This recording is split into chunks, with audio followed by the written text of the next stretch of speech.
Hi, everyone. You might know me as Luke. You might recognize me. I occur sometimes in the podcast.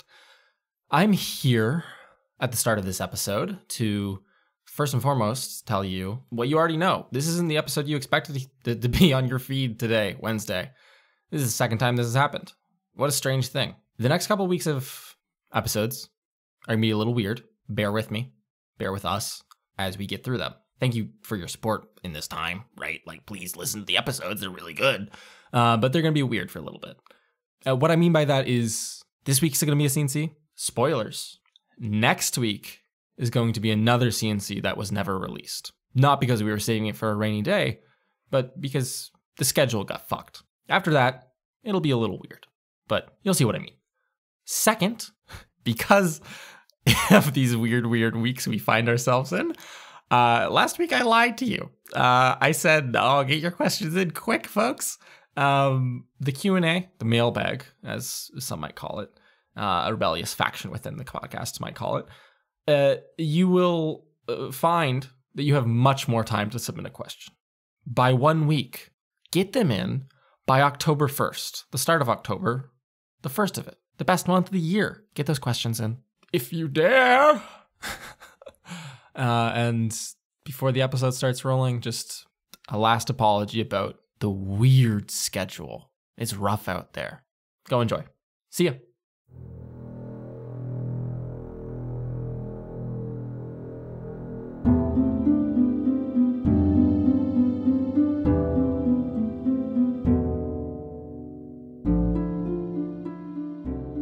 Welcome to Conversations and Catapults. I'm your host, Nathan, and today I'm joined by the cryptic clues to a devilishly difficult puzzle. Say hello, cryptic clues. Hello, I am clue number 1, and I'm totally not an alloy, and my name is Ben.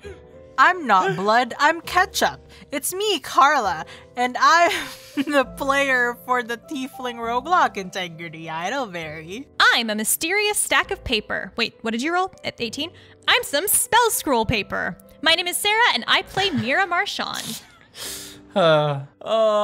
Yes, indeed. We are covering today, we're covering episodes 232 to 236. Unfortunately, Sam could not join us. No. Sam, we miss you very much. Hope you are doing well. I concur. But, so now we just have the OG3, the 3 players who started it all. Welcome, everyone, as we cover the first few episodes of the Birds of a Feather arc. We've returned to campus from Wishing Star Island. We've had many conversations with Crow, and we are spending so much time in the under campus, we might as well call it a second home. Yeah. Tell me, how are you all feeling about the arc so far? Just, general temperature check. The reason I ask is because I know that, we were gearing up at the end of the previous arc to, Yeah. all right, gang, we're getting into the astral projection. And then it was hold up one moment. When we do that, that's the last, domino to fall before we, go into the real end game. This is really, getting to see Wildcliff's status before we head into the final arcs. And I wanted to see how it was, resonating with the 3 of you. If I was a temperature in Celsius, I would say that I am a 38, which is a fever. That's very hot. Yeah, I am enjoying it like a hot piece of coal. I love the fact that we are able to sort of tie things together or cut loose ties and stuff. And I think especially the last 2 episodes that came out, I think it was tight, and there's a lot of surprising stuff that I did not anticipate, the outcome of the whole Henrietta thing, what's happening down there. That was really rad and characterizes a dead character already and shows what Wildcliff will be in the future eventually. Yeah, I think this arc is something that I think we both really needed, and I think it's really good. I think it's being handled very well. There was a lot of things in Wildcliff that, we still need to be tied down, and maybe there's been some stuff that would be best to get out of the way sooner rather than later so that there's nothing that's really barring us from doing what we need to do to astral project. There's also been some interesting connotations and stuff that we may have not have gotten if we just jumped right into the astral projection. So I think it's just Luke's way of preparing us and also preparing himself for the eventual astral projection scene, because chances are once we do that, that will officially be the end game. Yeah, I agree. I think doing this stuff now makes the most narrative sense, especially because, like you said, Ben, it's very difficult to like ramp up the tension with the astral projection stuff and then have the story kind of pull back after and then have us deal with Crow. This is a really good order to do things in. I am really enjoying the golem stuff. I'm very excited to see how all of that shakes out. I really liked that one scene. Ben especially did a really good job with his part with Stowe, so that was really nice. I like the investigation that we have going on. As for Crow himself, I'm going to say the jury's still out on how that'll resonate, just because I don't know what to expect yet. I have my own hopes and expectations of what will get revealed with Crow. I have things I think would work, things I think wouldn't, but I can't pass judgment until we play it. Absolutely understandable, but I'm glad that you mentioned the golem stuff, because that has been some of my favorite, like, one of my favorite plot lines that has, you know, each step in it feels as if it is like just a goof that Luke has really bought into, because it began with Kurt and Winsler wanting to have a yogurt dispenser. Like that is the origin of all of this. We need a way. We found this yogurt recipe in Isithil. How do we make it happen? And now, like, each successive step has then been, oh, now we have like these new type golems, these Crowlems, if you will. And I think, correct me if I'm wrong, they began getting sapient just from Mira, like, asking as a distraction to one of them. Like, hey, how do you feel about this? And it's like, feel? And then it just like a spark went off, and now we are getting the Yogg the Prophet to their disciples, you know? Like, I'm really enjoying the golem stuff, but I'm also curious what you all think, and this is just in a broader term, and like when we talk about artificial, like, sapience in fiction. What kind of development are you interested in seeing for those golems? / like, are there any tropes that you're hoping to avoid with your interactions with them? My experience with that sort of stuff in media is quite limited, honestly.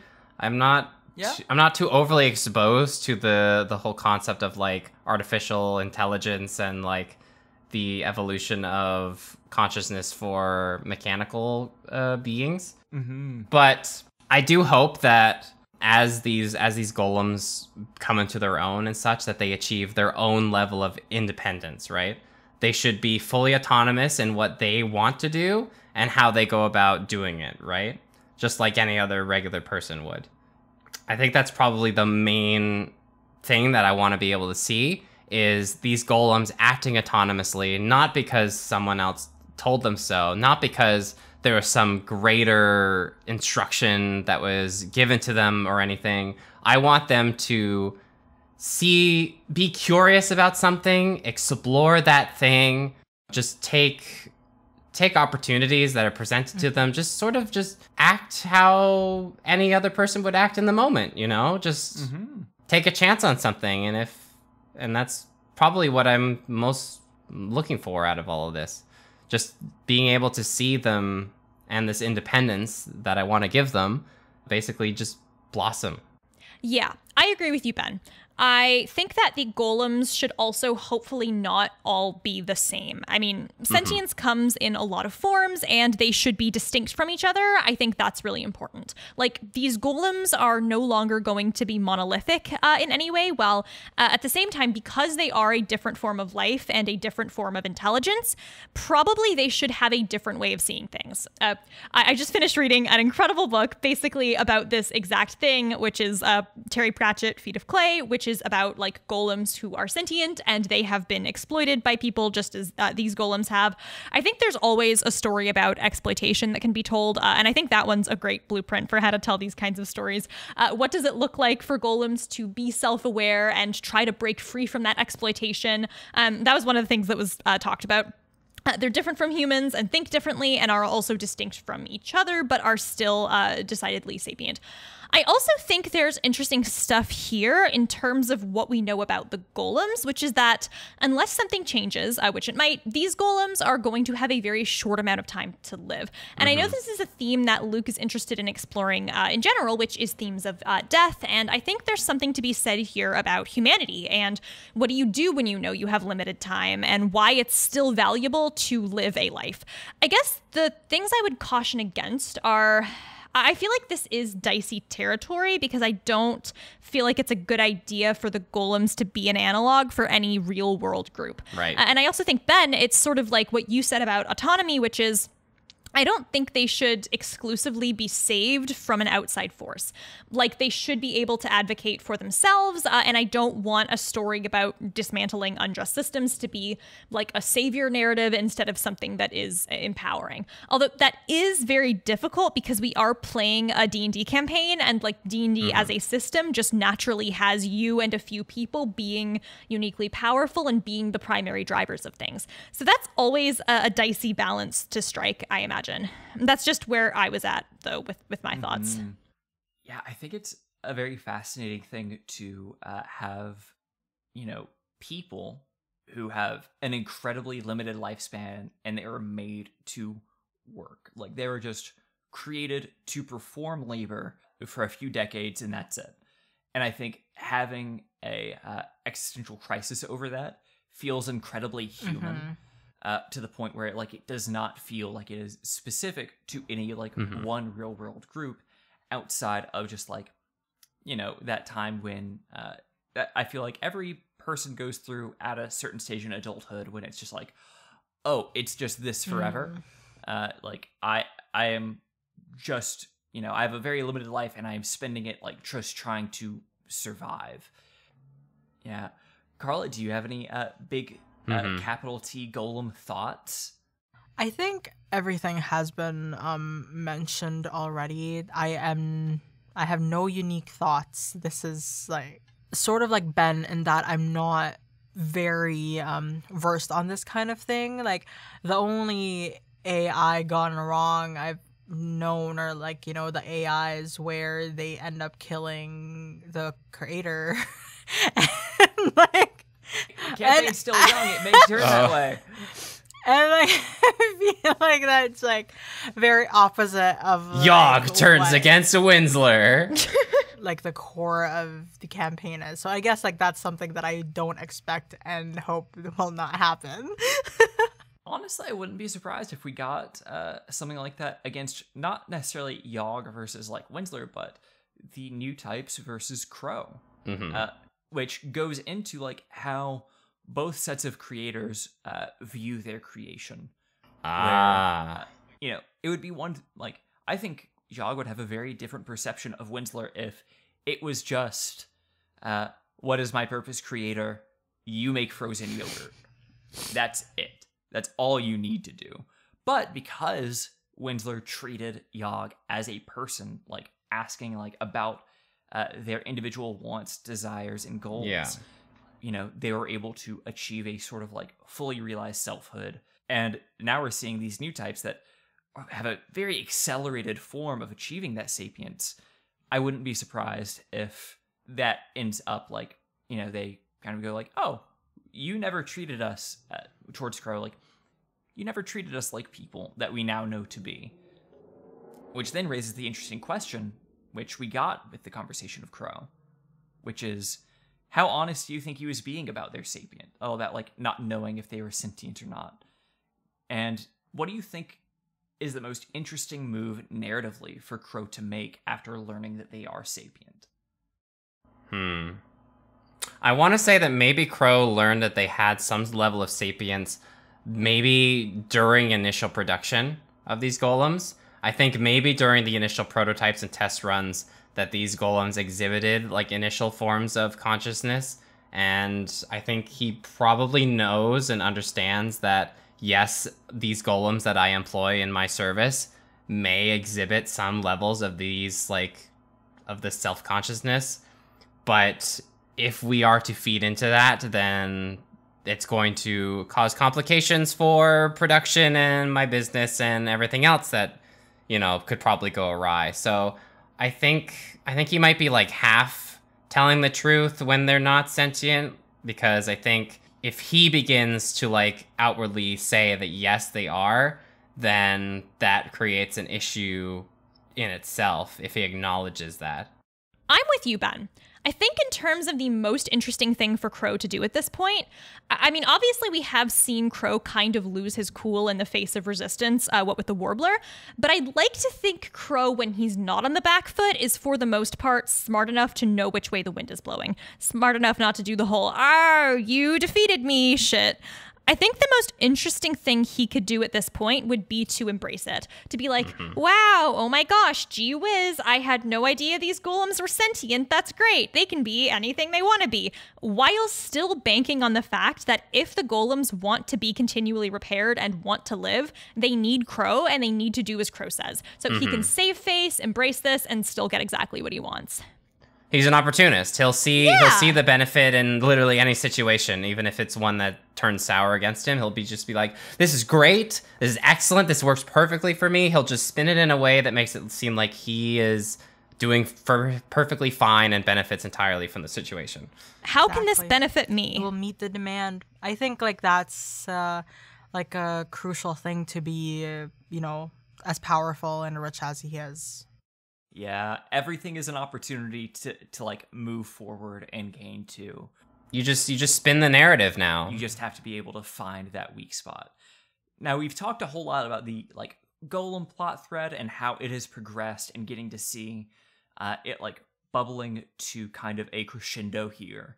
But there have also been like a few other plot threads that we've been able to follow up on here in this, like what I'm assuming to be one of, if not the final, like arc, you know, primarily located within Wildcliff. We have things like the effects of the Warbler on the school, and also like the effect of the school on the Wildcliff Warbler.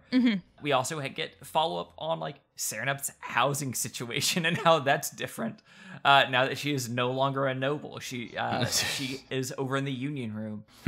Tell me, are there any other like things that you're hoping that we get, if not like closure on, just one more look at before we end the podcast? And the flip side of that question, of course, as well, is there anything that you are really excited to leave in the rearview mirror and never acknowledge again? I know that may be a bit harder to think of, but I was just curious if there are things that you were like, yeah, I'm really happy we don't have to worry about the, you know, integrity's like duty to other warlocks. I know that we're getting more on that, but it's a good question. It's just trying to think of something that I feel fine with leaving behind. Oh, of course. I just don't think there's anything that I really like dislike about the stuff that's been in Wildcliff. I think there's nothing in particular that I'm like relieved that it's like gone or over with. Yeah. Because I don't think there's been like a whole lot involving Winsler with a lot of things, other than stuff that like just places on campus, really. I guess maybe the one thing that's probably good to be like out on the side now is Polishirium has finally been resolved. Yeah. Because we were there that one time, and then it's been quite a lot of episodes in the making since we were there last. So it's finally a plot thread that is relatively finished, and we don't really have any reason to go back there now. So I'm kind of glad that is off the back burner. I think for me also, I'm not quite sure.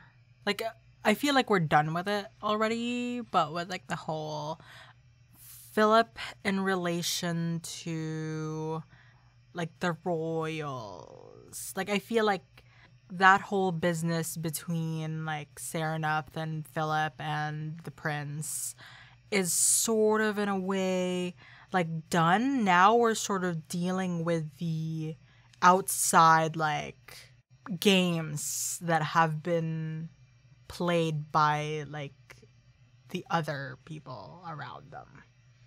Does that make sense? No, I think I gotcha. Where it's less about like, you know, their kind of triangle and more about like, oh, the people who have used them as pawns Yeah. and the effects that have like come from both Serenep, like, you know, escaping being kidnapped, or like escaping being like forced into the servitude of the crown. The external forces that have been moving everything. Yeah, I like that has been exposed. Yeah. indeed. I guess I like Shiora stuff, but as the show approaches its 11th hour, I hope this is a story about Wildcliff and the people who go there, not a story about Shiora. Does that make sense? No, I super get you. It's one of those things where, like, you know, it can play an important role in why Wildcliff is the way it is, but at the end of the day, we're focused on students of Wildcliff, not Shiora and researchers, right? Yeah, exactly. I super get that. Yeah, the campaign basically began with Wildcliff, and I feel like it should definitely end with Wildcliff, because that's where we started, and that's where we spent really a lot of our time in the beginning portions of it. So I feel like it would be really important to stick to the roots of the campaign. And while Shiora stuff is very cool and enlightening to finally be able to Get answers. see for ourselves and like get all this information ourselves after episodes and episodes, it's also something that shouldn't be taken away or have focus over Wildcliff. Absolutely. And I think one of the most like clear examples of like the fight for the heart of Wildcliff, as it were, happened in one of the early episodes in this arc, where you all are actually meeting with Crow again. You know, where this is, you know, the more that you push back against Crow, the more it kind of seems like, this is where the heart and soul of Wildcliff is like being fought for, is over the direction of the school, what it is meant for. Now, which makes it very fun because your characters are essentially able to shit talk him to his face during that interaction. Like, straight up, like, Winsler, he's like, well, what do we have here? And then Winsler goes, wow, you fucking lost when they came to pick up Serenep, eh? You're on your back foot. You're sucking shit at the whole political game. Like, we're done just saying nice shit to each other, right? Yeah. Like, clearly we all know we're just being formal to be formal. There's no reason to hide how we feel about each other at this point. He's already screwed us over, like, quite a few times at this point, and he's actively destroying Wildcliff from the inside, just taking it apart piece by piece, whether it's by moving faculty around and having them being employed somewhere else, or it's literally just, you know, making things off limits for students that normally may not have been off limits, or just trying to control stuff like the Warbler. Yeah. Like, is that, like, you know, the thing that allows your character to feel confident enough to push back against him is just the fact, like, well, you haven't kicked me out yet, you know? If you're gonna do it, you would have done it by now. Like, you're keeping me around for a reason, or is there something else? Is it more of just, like, I have to take a moral stand here and hope that you do not kick me out of school? Or worse. What is he gonna fucking do, you know? Like Really? legitimately, if he was going to, he would have already. I also think Mira, at least, is just fucking sick of this shit. Like, we saw it in One Hell of a Deal, where it's like, I'm sick of being told what to do, sick of being lectured about our choices. If you're still threatening us, sounds like a skill issue, like, you're bad at this. Yeah. I think we just have a moral responsibility to everybody else who goes to Wildcliff, right? Because that's what we've been doing since day one. We've been helping them out where no one else would, right? Very like, true. sure, the stuff that we've done may have been more harmful than good at times, but that harm would have come back in some way or another, right? Like, if nobody was to do anything about the Ooblex, for example, then the Ooblex would still be rampaging through the Wildcliff halls, and there probably wouldn't be any students left. Yeah. For all we know. We're basically like Wildcliff vigilantes. Essentially, like, Kind but of. you guys are able to be way more blunt than other people are to Crow's face. do you think that lessens his like effectiveness as an antagonist in this story? I don't think it lessens his impact as an antagonist, really. I just think it means that we are able to speak with him on equal footing, where he believes that we are not equal, but we are in fact speaking to each other as equals, one-on-one, whether he believes that or not. Yeah. That's his fault, It's basically. more about him underestimating you rather than like he's so weak that you can like talk down to him. Is that kind of what you're getting at? Yeah, we know what he's capable of. And before we would be pretty hesitant to sort of like talk back to him. There's been times where, you know, we've maybe have like shirked back a little bit after he raised his voice or something or exerted his power over us, but now we're not really afraid of that anymore. Like we know how powerful he is. We know how capable he is. We know exactly what he can and can't do. There's no reason for us why we can't like attempt this now. Yeah, and I actually think it might lessen his impact as a villain if we were to talk back to him, his response was like, I'm so mad, I'm not owned, I'm not owned. Imagine. I think it is more intimidating if he is willing to hear us out and isn't taking us very seriously as threats.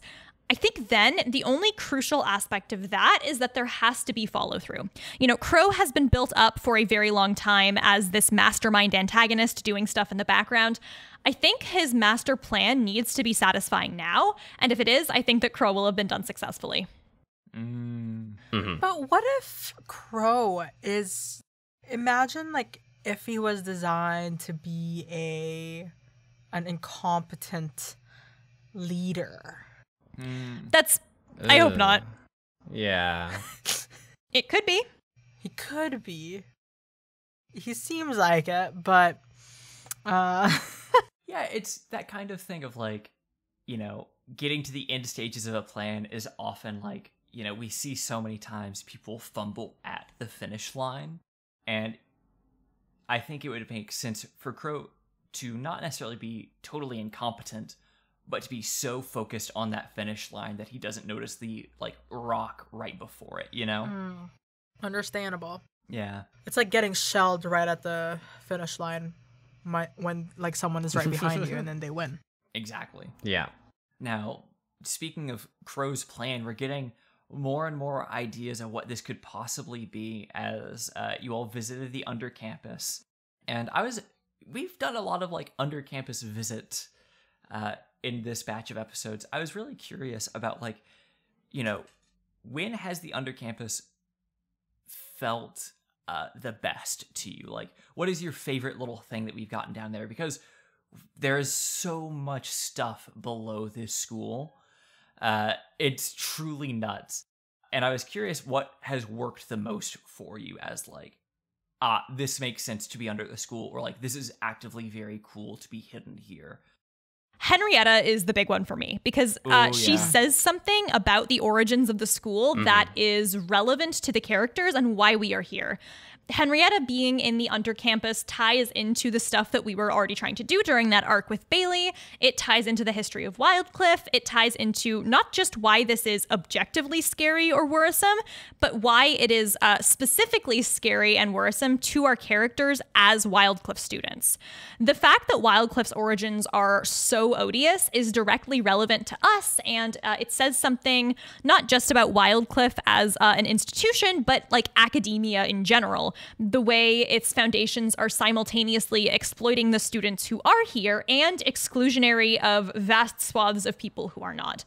I don't want to say that, for instance, the Oblex or Nesca being under the school was bad at all, but some of this stuff feels like it could have been anywhere. You know, this could have been in a non-Wildcliff campaign, whereas with the Henrietta stuff, it's like, oh, this is under the school here in Wildcliff because it had to be. It is literally the dangerous underbelly of academia. That is my favorite iteration of this stuff. I 100% agree. Yeah. That was like such. Yeah, I would agree with that. One.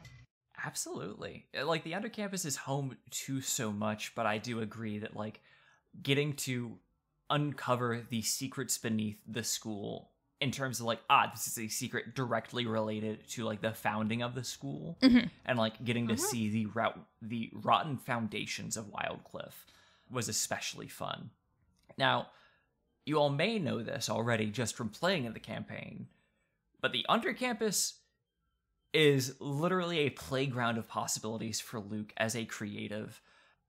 So much so that there are some ideas that ended up on the cutting room floor, and I wanted to share some of them with you and see if you could guess which ideas are Luke's and which is an idea masquerading as Luke's that I came up with. Oh, shit. Oh my gosh. Yeah, it's tinfoilery, except I'm just operating in-house rather than farming out labor to our fans. So sorry, fans. I should never have treated you that way. Well, this is a pleasant surprise. Okay, you got it. So here's how it works. There are 3 things that could have been in the Undercampus but ended up on the cutting room floor. And here are the 3 separate ideas. The first, you could have found an ancient dwarven mining complex, long abandoned. Ooh. It was initially going to actually come into relevance during Whiteout, but we missed out on the dwarven lore relating to the mountain that Wildcliff is carved into. Second idea, there is a recreation of the campus, but entirely made out of mimics, all of whom were actually Keepsy prototypes. Oh, dear So you God. see like a lot of pre-Keepsy mimics here. The final idea is there is a painting that was guarded by riddle-spewing statues, which led to an illusory gnomish court. The painting frames were actually mentioned, believe it or not, in the first episode of that we got the Polishirium, where Winsler and Sereneth were visiting. Why is there a fear within me of like getting it wrong? And then, you know, I feel like I should know Luke's brain at some level, and it's hard. These are honestly some Luke-ass ideas, to be totally honest. Ancient dwarven mining compound is very Luke. Mimic thing is very Luke. Riddle spewing statues. We've played in at least one shot where Luke has given us a riddle spewing statue. But I'm going to throw my lot in with 3. I think this one is fake. Is it okay if I say why? Of course. So I know Luke had plans for a mimic colony because he's talked about it before. I don't know if this is specifically the mimic colony. Maybe you're wrapping up a lie in a veneer of truth here, but I can believe this. The first one makes sense in the context of Luke's lore. We know there's historically tension between dwarves and dragonborn because of Whiteout. We know that the Light Sun land may also be dwarven land, so it would make sense to me that there's dwarf stuff here that was perhaps overtaken by the dragonborn. Number 3, this was not gnomish land. I don't believe that, so I think 3 is fake.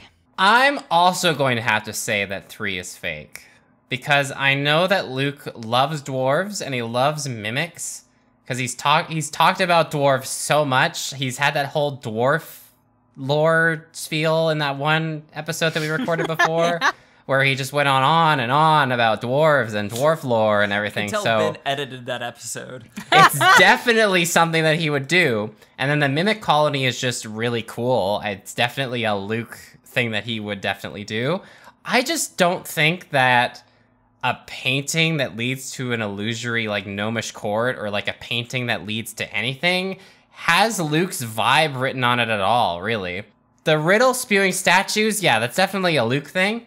But the other half of that, it definitely doesn't give off that same Luke energy or vibe, really.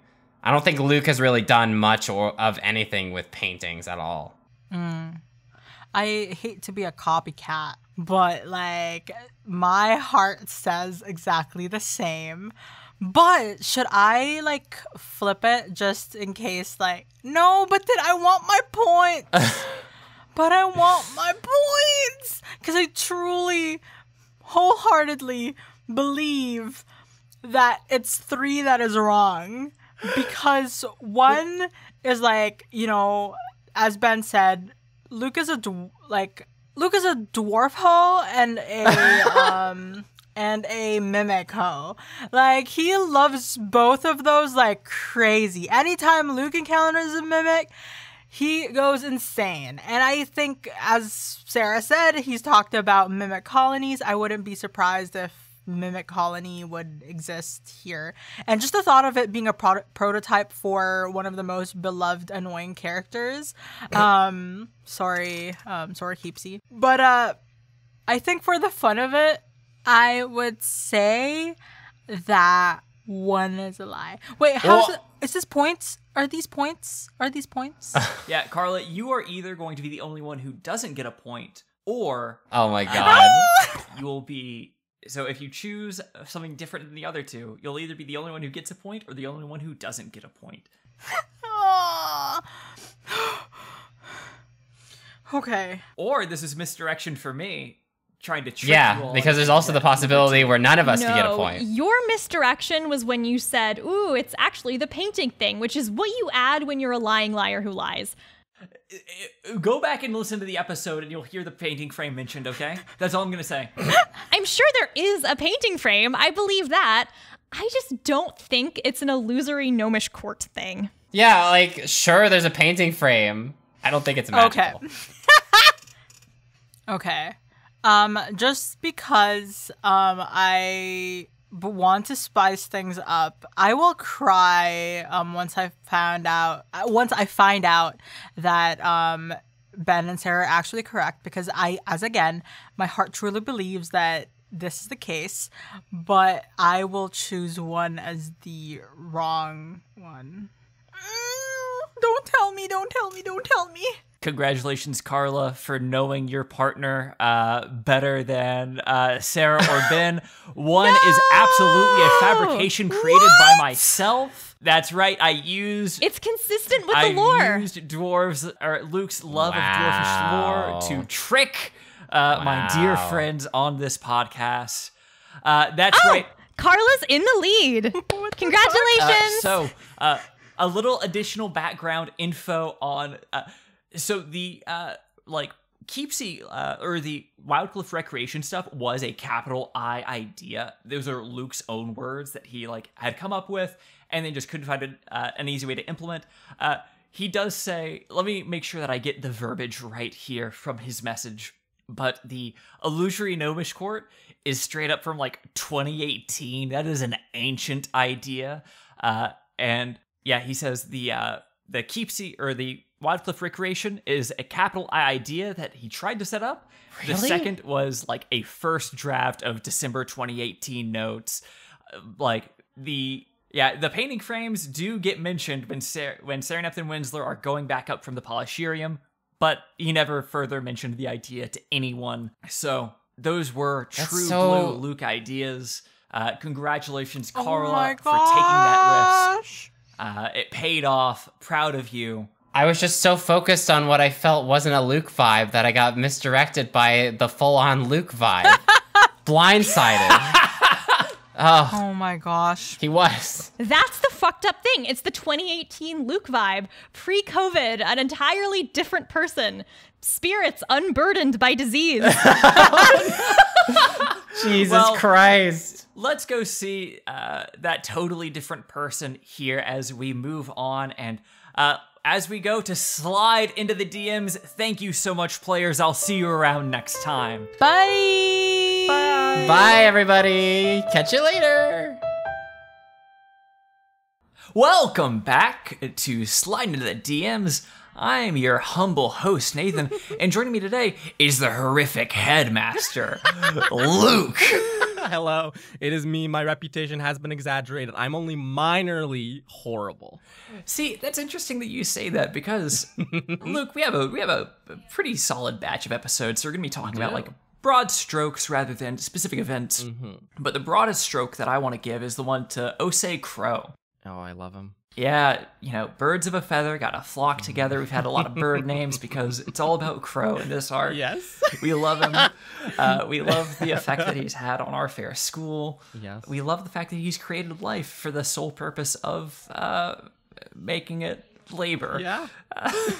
So first off, this is our first one that we have done for this arc of Birds of a Feather. Yeah. The first CNC that we've done. How are you feeling about the arc so far? We're a good 6 episodes in, right? Yeah. 6 episodes. I think 5 episodes. Oh my God, how far are we? I think 5 episodes. Pretty far. In. Jesus. Okay.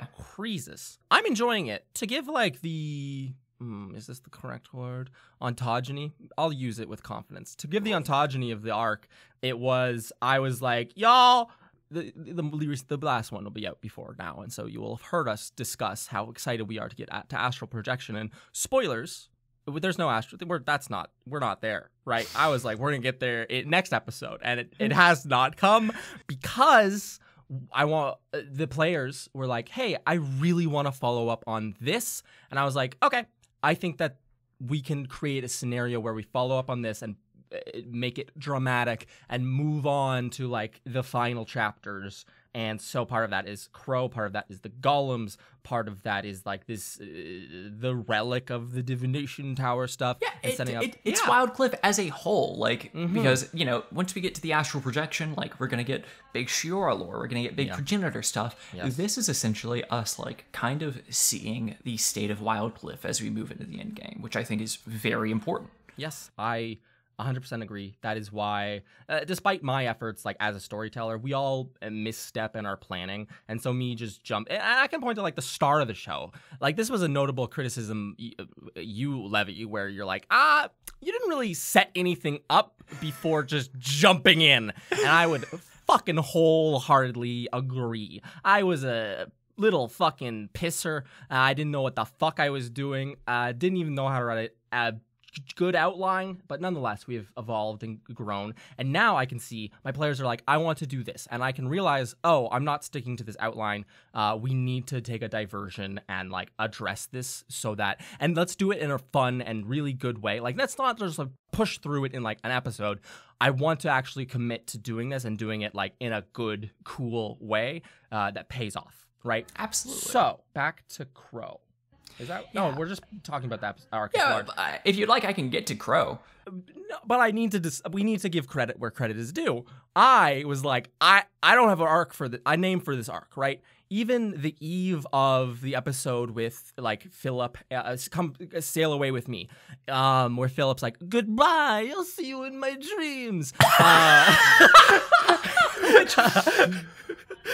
I came home and had a lot of ideas, and I never write dialogue, and I wrote a lot of monologues from Crow, from Philip, from Karina Lindman, and two of those we've yet to go to, and one of those I delivered like 1/10 of in that moment when he's sailing away. But nonetheless, in that episode, I got some people, my friends, messaged me the night before and was like, hey, is it going to be a new arc tomorrow? And I was like, it's 50-50. I don't know, because I don't have a good name yet. And so I just decided to like keep it with Homecoming. Then we go into this arc, and I was like, y'all, I don't know what the fuck to name this. What the fuck do we name this? And then Nathan was like, oh, it's Crow? Name it Birds of a Feather. And I was like, Birds of a Feather? And Nathan was like, I'm sorry the name's bad. And I was like, no, it's a great name. I can modify tons of stuff to like be birds and to tie into that like kind of like premise of the idiom, and so that's a driving force in this as well. Nathan, is your direct fingerprints now so many times into the story. But I like this arc. I'm having so much fun this arc. Thank you for the genesis, or the kind of like everyone's pulling together, and even the members of the cast who aren't directly in the show pulling in and making it into something has given me a million ideas of how to do this, and I think it's been moving. They've had some snags, but that's Dungeons and Dragons. But I think it's going great. That's improvisation as a whole, and like serial storytelling is.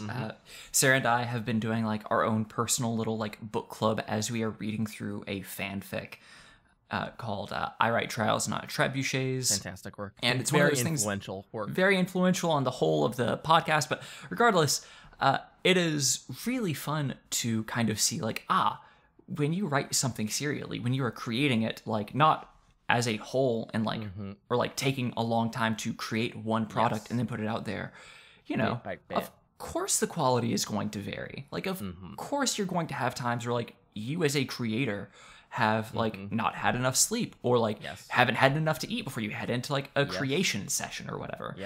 So many things can alter that. All of this to say, very happy that you have been enjoying this arc. I know that I have, and I'm sure the listeners have as well. And if they haven't, they can let us know. You've done a really good job of using the arc name as kind of a bellwether for what the arc should be and also the themes of it as we get to see the various groups within Wildcliff and how they are working together, whether that is the Wildcliff Warbler Yes. or the Union Dorm. We get to see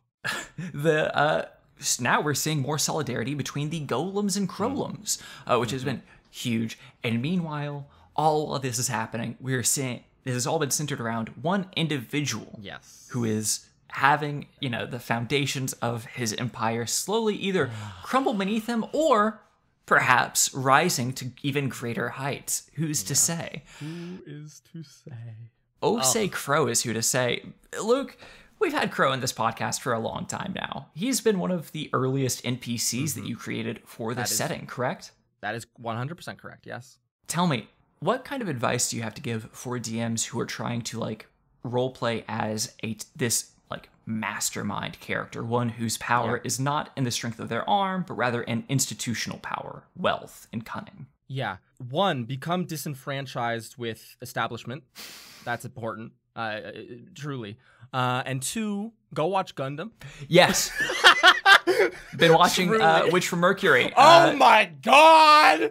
That shit is... I knew it was gay, but it's gay. So gay! It's so gay, it rules. It is. Nathan. Lucas stood up. It's insane. It's insane. I watched the first episode of that fucking show, and then I was like, I'm probably gonna like it. It's probably good. I watched the prologue of that show, and I was like, I'm probably gonna like it. And then I watched the rest of it the next night, and I was like, I'm losing my mind. And that truly, no even jokes. Ben, don't cut that out because it's important. Truly influenced my direction and kind of mode of playing Crow of if you're going to have an intrigue character, you need to have them plot. You can't just say everything at first blush. You can't just give everything away. You need to have the plan. You need to have a facade. You need to have a second plan. You need to have the deeper layers, because when your players want to peel through those things and kind of you need to be able to give them small little aspects. Not this person needs to have as many layers as you can reasonably create, and these different modes of communication, these different modes of living and direction and kind of these things. You want to make this person truly a finger in every dish kind of person, right? Where we get this letter from the presumably assistant or sub-assistant to Lord Peters, who's obviously an informant for him. He gets this letter from some off-brand lord who's cousin to the king. He knows this island existed that they went to, and he's like, oh, great, your guys' unexcused absence now excuse. Thank you so much, right? And they just brush past that, right? Because they're like, oh, you made golems, and golems are sent, and he's like, oh, I really didn't know that, right? And so there's this kind of interesting blindside there as well, where he has moments where he has lapses in his actual judgment because he has a plan, he has an understanding of what these things are, but the variable changes, and so he now needs to adapt to those things. Make your villains, or make your intrigue villain, adaptable, right? Let them pivot and move in a new direction when something better arises. Yeah, I think a villain needs, especially a villain like that intrigue villain, needs to be able to tap dance on an avalanche, where it is whatever happens, they can find a way to turn it to their benefit. Yes. However, then you also have this difficult thing of all right, where is the weakness come in though? And I would say that one of Crow's weaknesses that I've seen, or that it appears to me, is that number 1, having a very specific plan in mind and finding out just a hair too late about changes to it, which isn't even a flaw in him. It's just that's just a flaw in humanity. Would you say there are any other weaknesses that you have mindfully or intentionally included for Crow? So the one you just mentioned is really important, right? And you can frame it in such a positive way, right? Which is, if you are utterly committed to a vision, to a goal, to an end, then you will do anything to make that happen, right? And to your own destruction, you will see that vision through because of the just narcissistic quality of greatness in that kind of person where this is what I need to do. This is what I was put here to do. And I'm not going to let anything stop me from doing that, right? That villainous quality. That, I think, leads to stuff like when changes are made or when the heroes interrupt or bring a confounding variable. It can send a villain, an intrigue villain, into like this spiral of, oh, I need to bring this back. I need to bring the ship back on path. I need to fix this. This needs to be fixed immediately. And then they just start pulling resources that they might not have, or damaging their carefully laid out network, or just like burning their own stuff, their own tower from the base, right? And I think that's another thing that you need to do with a intrigue villain is give them people that they have wronged. And in this case, so many of the employees, the crows, new type golems, these people are not a fan of him, right? Yeah. Even like close at hand, Kenneth Horseranger is very easy to see that this dude is not bought in, right? No one else is as bought in as the guy on top, because he's the one who stands to gain the most from it, right? Everyone else is like, it's a job. We see that with those guards, where one's like, yeah, I would love a drink of water. We work 12 to 16-hour shifts with no breaks. Like, yes, I would love some water, but also I'm being watched by this golem, this construct next to me. Kurt or Lane, woken in the early hours of the morning, and says, hey, I got contracted to do this thing, obviously for Crow. And Winslow goes, why? It's for Crow. And he goes, I can't. It's a lot of money. And then Winslow goes, why? And he goes, I can't say no, right? Yeah. Like, now here's, God, I fucking love Kurt. I love the ways that he is fucked up in this way of like being beholden to institutional power, which is no fault of his own. It's just, a pawn's a pawn is a pawn. That being said, I also wanted to ask you, with regards to like having multiple of these intrigue villains in one campaign, how do you balance and juggle them? Because we also have Crow, but we do have Alla Algrim. We have Lord Peters. We have this entire chessboard that is currently going on above our heroes' heads. Tell me, is there how do you try to both distinguish them in terms of like their characterization, their plotting? Because like naturally, people who participate in intrigue are going to have different approaches. How do you make those apparent? And then also like, how do you signal well to the players, like, all right, here's who's currently in the lead? Like during the talk with Crow, it was very much like, you're a loser. You've been losing left, right, and center to our boys.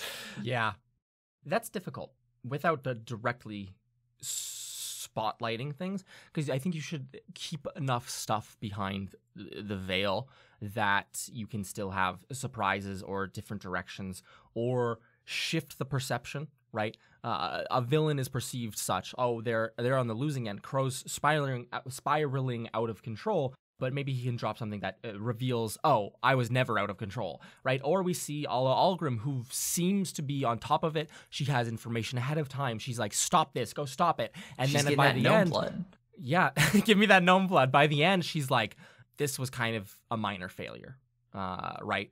But, and with someone like Peters, who seems to be a shitty political player, we can look at the fact that he let Serenep go. He directly helped her out, obviously with self-interest in mind, to be paid back with interest later on. But because of the machinations of the other people around him who are superior, we can look at Alla Algrim. She is at the top of the hierarchy. We can look at Crow. He is at the top of his hierarchy. Lord Peters is a courtier, or was at the very least a large role in court, but he wasn't at the top, right? And so he has a certain lack of access or resource or the ability for his own ambition to steer the course of the decisions. He's more of a representative of someone greater, which is the king. Obviously, he's going to make decisions when it comes to like, oh, how should we do the arcane? Blah. It's like, oh, I don't care about fucking crystals and runes and that shit. That's why I hired you.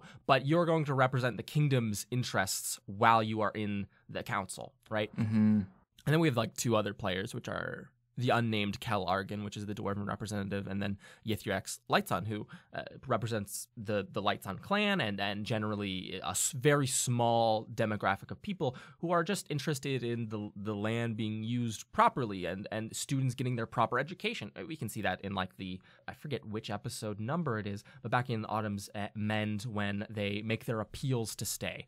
And Yithriax is just fully on board voting for any of them because just like this perception of, oh, this is not a political thing. These are just students. They made an earnest mistake. Forgive them. Yeah. And so showing the power dynamic between those, I think, is at some points, like we can point to like Yithriax, not a political player, but we can point to Crow, we can point to Alla, and the balance is very mysterious. But at certain points, you get this like indication of they are in a moment failing or they are in a moment succeeding. And a way to differentiate how they distribute power is that like kind of thinking about the hierarchy of things. Crow is very tight-lipped with his information. We see this when we talk to Doss down in Our Lady of the Deep's former halls, where she goes, there's a lot of people working down here, but no one knows 100% of the story. Crow knows 100% of the story, right? And he's intentionally fracturing his workforce so that there is not cross-communication. You can also see that in Troil. There's 4 or 5 different warehouses where there's not cross-communication between those. There is no collaboration because he wants to keep all of his projects separate. For example, in like a corporate sense, so that you can just axe one and it does not come up. Or if one becomes a problem, it can just disappear, right? Algrim we can view as a person who very much wants to bring people into the fold, giving them information, giving them power, and hoping that they can independently operate on her self-interests, right? So more of like running a court of agents, right? Where you're not like giving everyone direct orders always. You might be like, hey, Mira, here's some information. Do something with that, right? Or you might just let someone loose to represent your greater interests, knowing that you've recruited them to do that properly, right? So there's like that difference in trust, I guess you could say, in these different intrigue characters of Crow trusts everyone very little except for himself, and Algrim specifically seeks out folks that she trusts so that they can enact her will through very little coercion. Very fascinating.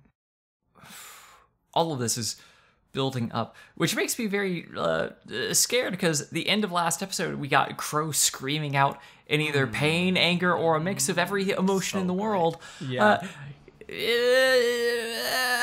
Is Jude going to become an eldritch monstrosity? You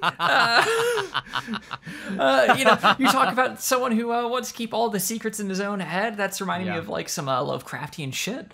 I don't know, all the star maps? No, I'm just joking around here. Just joking around. But I am very interested in what's going on underneath the school. And I wanted to talk to you. There is...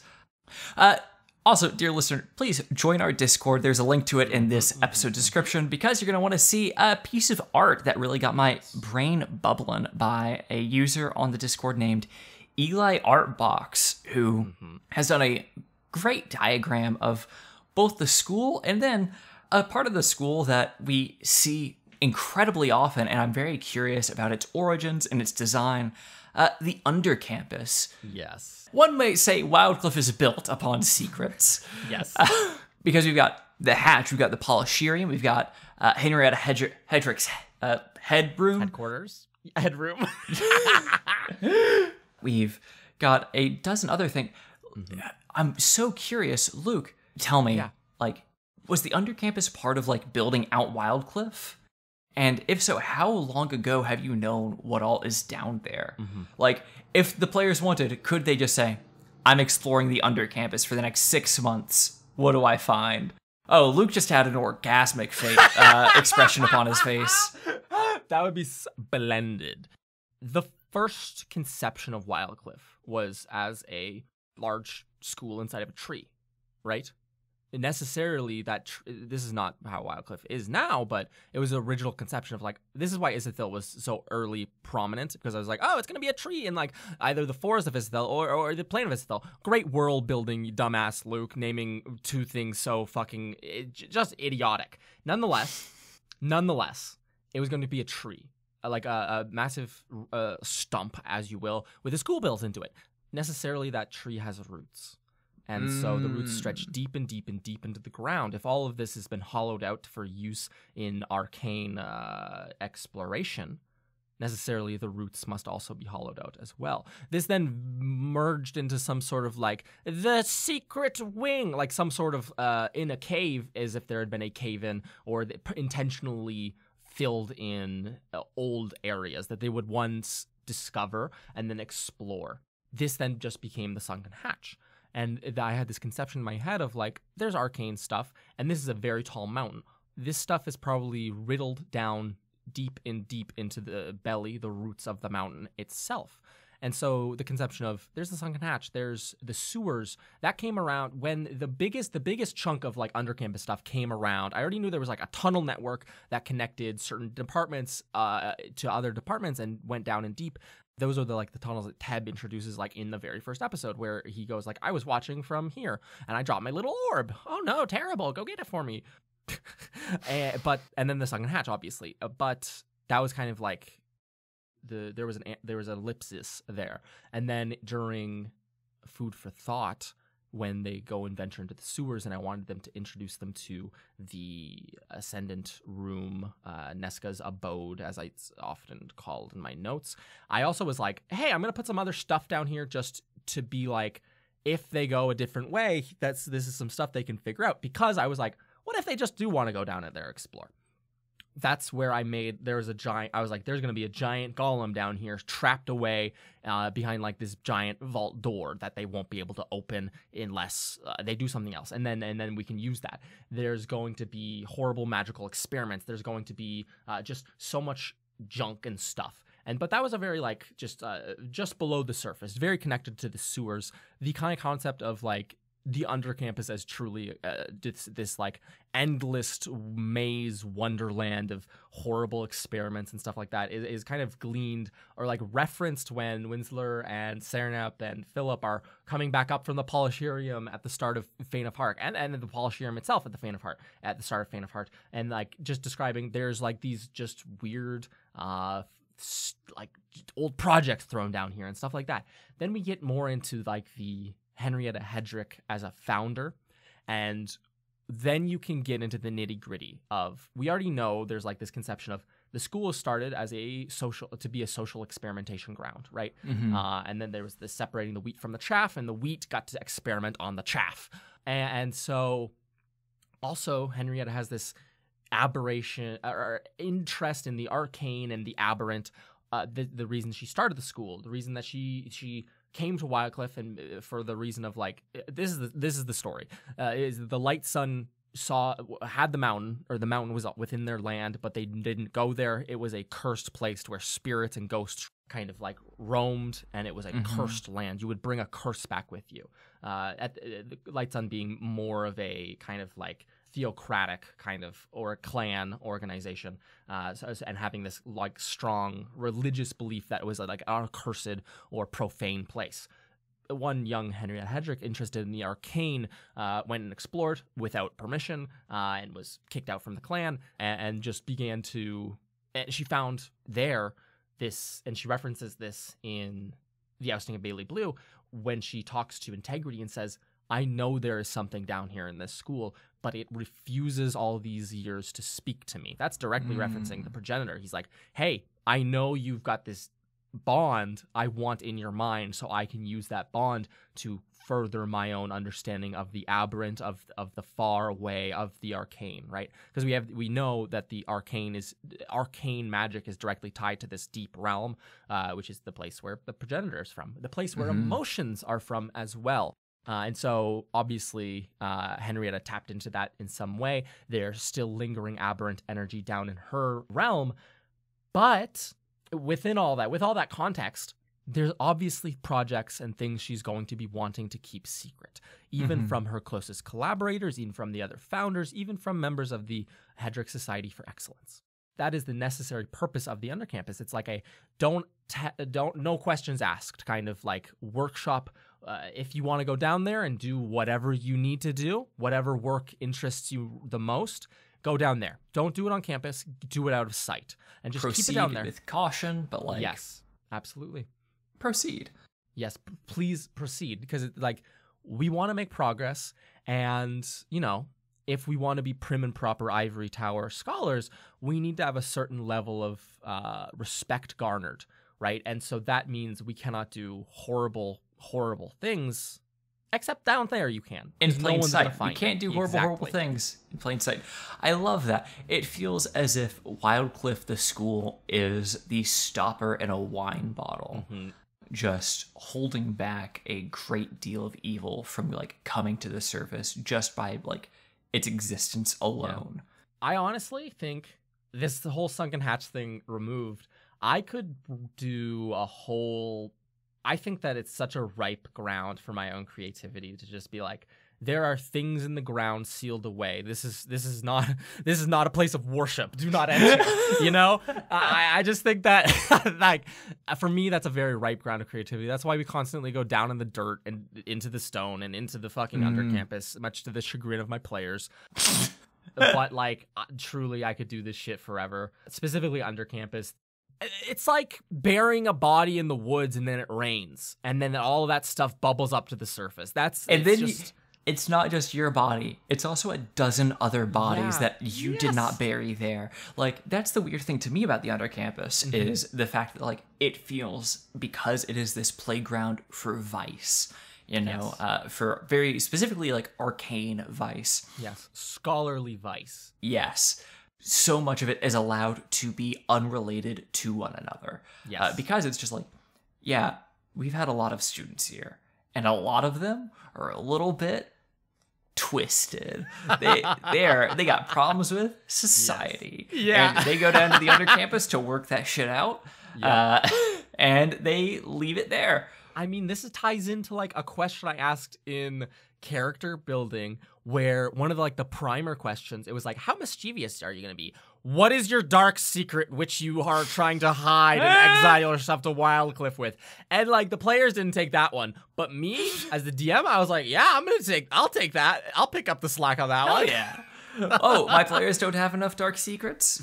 I've got a little alphabetically aligned folder in my filing cabinet. What do you want? Ready to go. It makes me worried about where the golems are going to end up. Yeah. Oh goodness. Yeah, That because scene with Stowe is Whew. that could. So there was a lot. So there was 4 checks made, and the ending came out, I would say, neutral, north of neutral, and it could have ended very south of neutral with Stowe emerging or chasing them out or coming onto campus to either take or destroy the new type golems. It could have ended with them actually gaining a completely allied massive golem ready to help them. And it ends with this neutral statement of tell them if they want it, otherwise leave and leave me here to this decay and desolation, right? Mm-hmm. I'm curious about how you conceive of artificial intelligence in this kind of fantasy setting with regards to you tend to, or at the very least in my estimation, you tend to avoid the very stereotypical robot responses where as soon as the Krolums especially, the my Gundam brain is preventing me from calling them new types. But yeah, the Krolums begin very stilted, and then the moment that something kind of you're able to kind of strike the steel against the flint and get a little spark in there, they become much more personable. I'm curious if you had any guidelines for yourself when creating and playing these new type golems and how they compare to the old type golems, specifically, or if they're so similar that the distinction is one that we are making from the outside that they would not naturally make between one another. The golems, the custodial golems, also known as Ari and Toll, long may they rest in peace, many pieces, were just that, Fuck Toll. custodians. Custodians in the sense of not only cleaning, but also protecting, safeguarding the campus, right? That was the original intention with them. And then over time, they turn into this kind of characters we deal with regularly. They take on a bit more of like personality. And that was like a thing in the original Gollum manual, was like they weren't supposed to really have personalities. But over like the 600 years that they've been around and active, they just slowly, bit by bit, did gather and grow into that personality, right? And they became like individualized people. And then with the creation of Yogg, there is like this very robotic quality in the beginning where it's like, what is the command? And they go and make yogurt, and Winslow's like, come with me, and they're like, guard this place, and they're like, guarding this place from threats, and Winslow's like, oh, what's a threat, right? And then now where they're like, hey, I have some classes, and I don't think I should be the one in charge. And they have this ability to introspect. They have this arcane kind of knowledge and ability going around, and they are like a fully realized and actualizing kind of person. The same as like an 18-year-old going off to university for the first time and like realizing who they are and learning to think properly. That's that slow shift to being much more of a young adult and much more having a stronger like personality and humanity almost. Like, I know we play this fantasy game with more than humans, but you all understand humanity, right? Yeah. That's what we use. Anyways, that kind of has been a slow shift and very intentional shift. And doing that has been a lot for me. The guidelines have been slowly making them less robotic in their voice, slowly letting more emotion and kind of like lived experience begin to cloud their opinions. Like Winslow goes, hey, we need to go investigate the sentience of these new type golems, and Yogg goes, okay, but I also there's like some yellow gemmed ones, and I don't really like them. They're kind of like pretentious, or like kind of stuck up, right? They're kind of like condescending. Yeah. So I don't really want to talk to them, right? Which is like, first of all, a clue that there's these other type golems around that we haven't seen, but also kind of like this like lived experience where Yogg's like, ugh, this thing? Oh God. Okay, well, I have a lot of work to do, but sure, I'll help you out because you're my like creator. That's like a human response. That's like they've grown, they are growing, and I'm trying to make it so that they come off as like a fledgling kind of scholarly person. With the new type, with the Crowlems, I want that shift from robot to actualized human or actualized person to be much more sudden. As it was like briefly referenced by Stowe in their conversation, it's presumed that they won't live to see 2 decades, right? Because of the creation using a gemstone, like an actual cut gem, instead of some celestial components, right? The tear of an angel, which still is like this abstract kind of like, what is that? That can't be an actual tear. So what is that?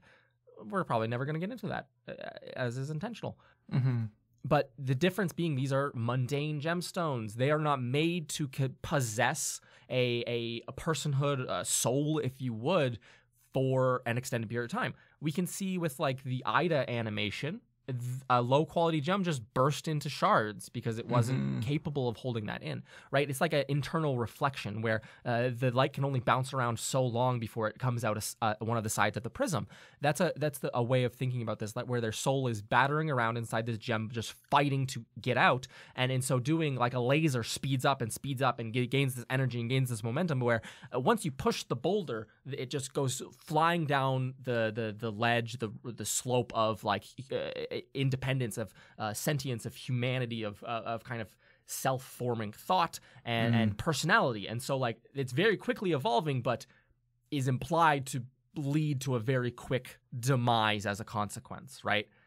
I really like them as a reversal of the classical elf who has like a long life, so they can get around to anything. Like a poem can last 3 years, and that's fine. Yeah. Whereas like with these guys, as soon as they become self-aware of like, oh, I'm a person, the very next thought for people, like, you know, once they attain sentience, is like, oh, this is all going to end. Yeah. And they will probably have a very distinct idea that it'll end a lot sooner than it will for the people who made them, the people who surround them day to day. That also helps like speed up, because we're also working in a constrained timeline within the story here. And so this kind of acceleration of their sentience and personhood also matches along with like how we want to be timing our story. So it starts with, oh, we found a character, or we saw this one, and Mira distracted it, and then it was like, oh, you can think, and you're like sentient, right? You're not just robotic. And then it spreads. It spreads. One golem turns to 7, turns to 10, turns to 14, turns to 30, and then they find themselves in the archives, drawn for some unknown reason by magnetism to the essentially magnet of personality of the off-cut tiers of angels, drawn to Stowe's little trap-like rats to the slaughter, right? Because the intention was for Stowe to erase that, right? Let them live as long as possible, but they won't have to suffer through this kind of like knowing that your demise eventually comes, understanding that kind of like mortality. Or in Stowe's case, maybe understanding that this will never end, and that in itself is not good, is a curse of itself, right? People are just never satisfied, I tell you what. But that can quickly accelerate. And Mira goes, here's a book on philosophy of the self. Boom, boom, boom, tonight. They don't have to sleep. They can stay up all night, spreading it around, being like, what do we do? What do we think of this? And then find another fully developed scholar and say, you have been in classes and are educated. Can you sit in the middle of this town square and tell us what we need to know, right? It almost is turning Yahg into this quasi-religious figure for these golems. Yes. That's why you wanted to use the words like doomsday preacher almost, when they're standing up and just reading people's poetics or their philosophy or their like essays on what selfdom and identity means to them, right? And then Mira takes over that kind of role as well and is like taking on the responsibility of ushering these people into being fully realized people, right? And spreading that as quickly as possible. And she goes, hey, do you want a job? We would love your guys' perspective on this stuff because you're writing really wonderful things and everyone should be able to see this, right? Yes, it's so fun that it is not just that the golems are people and like it's just an accepted fact. It's like, no, we have to like make sure it is widely known, like spreading that information, making sure that like the truth is getting out there is equally as important as lighting that spark in the first place. Absolutely. So Luke, I just wanted to thank you so much for your time. I could talk to you all day about golems. This was fantastic. Oh, please, it was a delight for me. Luke, thank you so much for your time. No worries. And dear listener, thank you so much for your time. Oh my God. The fact that you listen to this little mom and pop podcast, mom and podcast. Nope, that's nothing. Modcast? The fact that Momcast? Yeah, the fact that you listen to this podcast is... this independent podcast. Yeah, this 100% independent podcast. Speaking of which, go to Fanroll. Do. Yeah, do. Yeah. They've had some really cool summer stuff. Yes, please. Genuinely, I am desperate for some new dice. So I am going down there probably today and looking up. I love their liquid-filled like dice. Those are, oh my God. Mwah. Nothing is better than rolling a 20 and seeing glitter bounce around on the inside of the nat 20. But maybe you don't want to go to Fanroll, which is understandable because you're trying to spend your money on trebmerch.com, giving us the money for stickers, shirts, bicycles, bags. Oh, yeah, absolutely. Some of those we don't have. But you can, if you want, you could go over to patreon.com and give us money for things we don't have. But, you get in exchange bloopers. You get in stage Patreon NPCs. You can get DM notes. You could be listening to this podcast like days ahead. Yeah, and if you're listening to this, if you're listening to this on Patreon, thank you so much for your support. Oh my gosh. I want you to talk to people and tell them what they're missing out on. Truly. Yeah, tell everyone you know. But also, we have social media. We have Instagram. Follow us at Trials and Trebs. Yeah. Get previews. Get fan art. Get maps. Yeah, sometimes. Get selfies. No, we don't actually have any selfies on there yet. We don't have selfies. It's because none of us have any faces, so that makes it pretty difficult. It's strange that we almost made it to 5 years without mentioning that we're all faceless husks, Yeah, that's why it has to be a podcast and not like a Twitch stream. Otherwise, we would have been on that Twitch stream grind. Yeah. We would have been, every single day, we would have been playing D&D, being like, hey, welcome. I'm Canon Nathan, a real character. But... thank you once again for listening. I hope you have a wonderful day. Peace out. I want the Go on to Beckman the next toy. episode right now. Bye.